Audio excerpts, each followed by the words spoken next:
শেখ হাসিনা সরকার পতনের পর ভারত বাংলাদেশের সম্পর্কে কিছুটা ফাটল ধরেছে। সেভেন সিস্টার্স, ফেনীর বন্যা পরিস্থিতি ও ইলিশ কাণ্ডে তা অনেকটাই স্পষ্ট। এর মধ্যে সীমান্তে নিরাপত্তা জোরদার করার পাশাপাশি বাংলাদেশকে নিয়ে একের পর এক হুঁশিয়ারি দিচ্ছে ভারত। অনুপ্রবেশ ইস্যুতে দেশটির সরকার প্রধান, স্বরাষ্ট্রমন্ত্রী সহ একাধিক নেতা বাংলাদেশিদের হুমকি দিয়েছেন। এবার খোদ বাংলাদেশকেই ভেঙে ফেলার হুমকি দিল ভারতীয় এক নেতা। আরো জানাচ্ছেন সহকর্মী শাহাদাত রিফা। ছাত্র জনতার গণবিপ্লবের মুখে সাবেক প্রধানমন্ত্রী শেখ হাসিনা ক্ষমতাচ্যুত হওয়ার পর থেকে বিপাকে রয়েছে পার্শ্ববর্তী দেশ ভারত। আঞ্চলিক শক্তির কেন্দ্র এই দেশটিতে সৃষ্টি হয়েছে কূটনৈতিক সংকট। তার উপর ভারতের অভ্যন্তরে চলা নানা সহিংসতার ঘটনায় বারবার আলোচনায় আসছে বাংলাদেশ। এমন পরিস্থিতিতে বসে নেই ভারতও। নিজেদের নিরাপত্তায় নানা পদক্ষেপ নেয়ার পাশাপাশি বাংলাদেশ ইস্যুতে কঠোর অবস্থানে রয়েছে মোদী সরকার। এর মধ্যে সীমান্তে অনুপ্রবেশ ইস্যুতে বাংলাদেশিদের ক্ষতিকর বলেও অভিহিত করেছেন ভারতের এই সরকার প্রধান। বাংলাদেশি और रोहिंग्या घुसपैठियों के साथ खड़े हैं।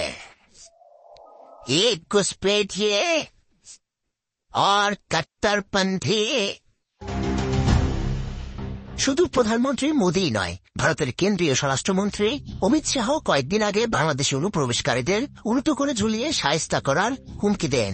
যদিও পরে এই বক্তব্যের করা প্রতিবাদ জানায় বাংলাদেশ। তাই সবাই আশা করেছিল হয়তো ভারতীয় নেতারা এবার লাগাম টানবেন। তবে লাগাম টানাতে দূরের কথা, এবার ভারতের ক্ষমতাসীন বিজেপির মিত্র দলের অন্যতম শীর্ষ নেতা প্রদ্যুৎ কিশোর বাংলাদেশকে ভেঙে আরেক নতুন দেশ তৈরির হুমকি দিয়েছেন। তিনি দাবি করেছেন ভারতের নাকি এই সক্ষমতা রয়েছে।